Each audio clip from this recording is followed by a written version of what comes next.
Welcome back, friends, to the shop. So we're starting on the timber framing project today, and I was just putting a little edge on some of the tools. I told you guys that I was going to try sharpening with the work sharp system, the platter sharpener, on one of the timber framing chisels. I got my 1.5" Robert Sorby here. I've never had put this on a machine before. I've always done this all by hand. So this is sharpened, I think, at a 30-degree angle, so we'll double check that and we'll try it and see how it works on the work sharp system. I like to run my chisels between 25 and 30 degrees. These Sorbies, I think they came 30 degrees, so I wanted to double check this. It's kind of what it looks like to me. This is just a little brass bevel gauge. It's made of brass, so it's soft, so you can put it right on your chisels and you don't have to worry about it damaging the edge. But it gives you all of your angles right there, and if you look right there, you can see that is exactly 30 degrees. So if we were to set that at 25, we'd have to remove a lot of material that wouldn't be any point in it, because the 30-degree works good for the timber framing chisels. It helps the edge to stay good longer. So we'll set that at 30 and see how close they got it from the factory. And of course, where we want to start is always on a chisel that we have never sharpened on this particular sharpener is to flatten the back. I put a new sanding disc on, so we'll see how flat this is. That's actually really good. I had flattened these before by hand, but we can see really close. So the stone came into contact a little bit, maybe low in that corner. So we'll hit it one more time.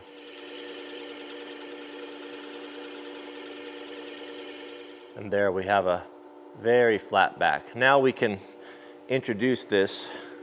I've got the gauge set there at 30. So we'll see how far off we are. Oops, I gotta flip that around, I forgot. We want the coarse stone on the bottom.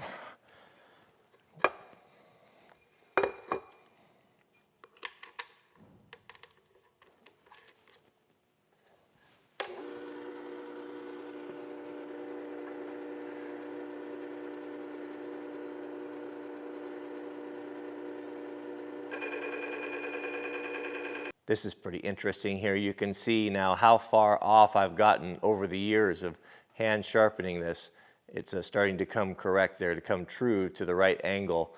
And I've even got a bit of a asymmetrical bevel or a micro grind on there that is going to be corrected here in just a second. That's really fascinating.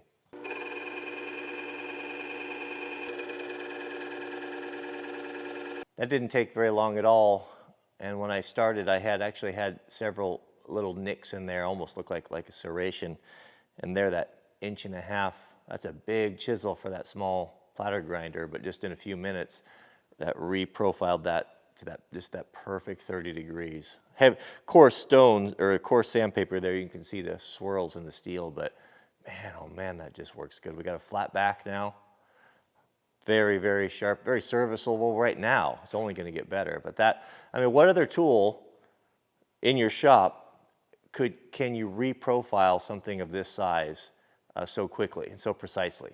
I mean, I don't own it, and this is something that I've really struggled with these chisels. You know, now, as I've always said, you know, now sharpening, it's going to be a piece of cake. It's just going to be a matter of just touching it up. I've even kind of toyed with the idea of putting micro bevel on there. Doing a 25-degree at the very end so that you have less material to sharpen, but it wasn't a problem of getting that 30 there. So let's hit the fine ones and see how good we can do on the polish. Of course, to just use the crepe there to clean the metal off. Before I flip that over, I'll put a little polish on this back as well.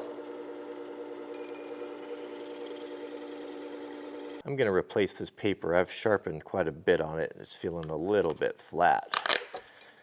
Of course, we got those glass platters that are just perfectly flat. So I've been just taking just a tiny spray of carburetor cleaner on there to clean off any residue. We definitely don't want any bumps or little pieces of shavings or anything, because that's going to hurt it's not going to be flat. So we got the 400 grit next after that course.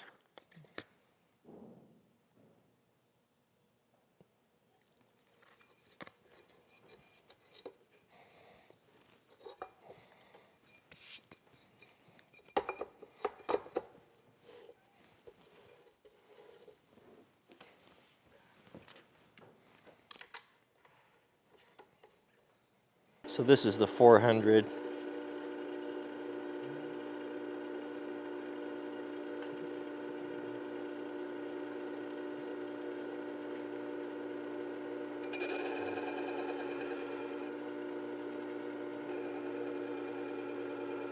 And there's the 400 there. So that first stone is the 400 and the, was it the 120 or the 160? That's the coarse. Then we've got a kind of the medium, and then the medium fine. So I probably should clean these off, clean these sandpapers before I put them away there. It's easy enough to do.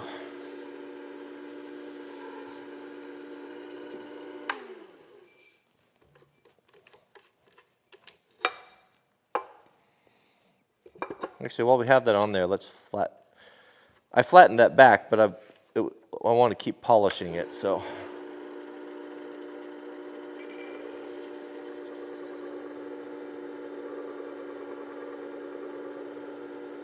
And here's the 1000.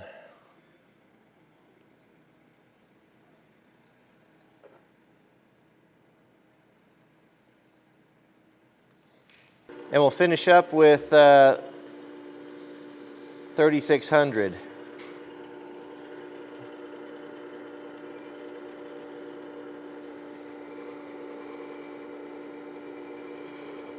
And here's the 3600.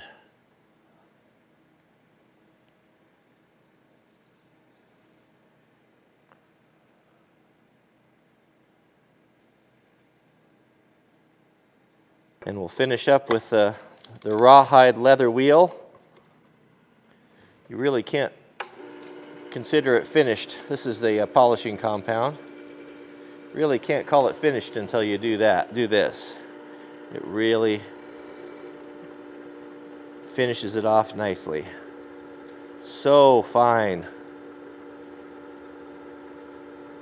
Hard for me to find the words to explain how precise and how sharp that is. I've never been able to do that on my own, to know that it's absolutely, it's just got a mirror polish on it. There's still a few swirls in there, but they're showing up more on the camera than they really do. It really is, you can just see yourself in it.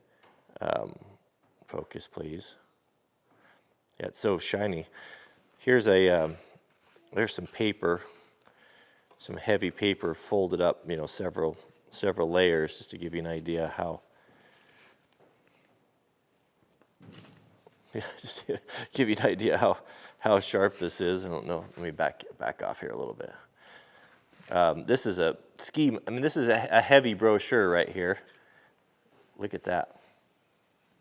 That's a push cut, guys. That's a push cut through many, many layers of paper on a chisel, on a 30-degree angle, which is pretty fat. It's so beautifully sharp. I can't wait to use it. Well, I don't have to look after that. And what do we have? 15 minutes for the first time to do that, probably. 12, 15 minutes. Let's say 15 minutes. And then the next time, as I've said, it's just a matter of we don't have to move all that metal, just polishing it up, and probably just hit it on the leather I bet I could strop it on the leather half a dozen times before I even touch it to one of the sanding papers. But yeah. All right, well, let's go take a look at our timbers.